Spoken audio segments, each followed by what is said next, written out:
صباح الخير ابن العم علي كولو، استاذنا الحلو الجميل. ان شاء الله تكون بخير يا رب انت وعائلتك كلكم ان شاء الله يا رب.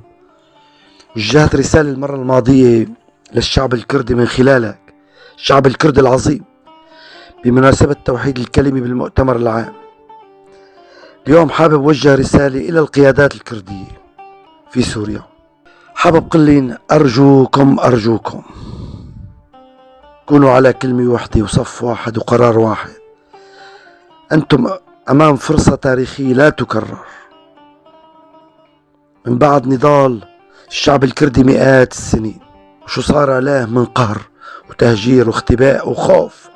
الخوف من الهوية، يعني خوف انه حدا يعرف انك كردي. واليوم اجتنا هاي الفرصة، فرصة اجتنا من الله.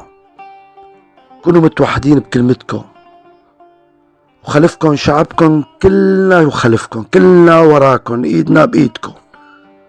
انتم املنا ومستقبل الاجيال بين يديكم.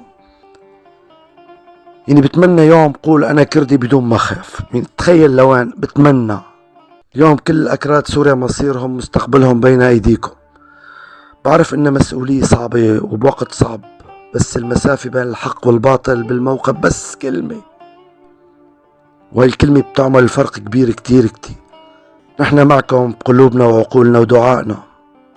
الله يوفقكم، والله ولي التوفيق. كردي من مدينة طرطوس لا يستطيع ذكر اسمه، تخيل، يرعاك الله. والسلام عليكم، على أمل لقاء القريب.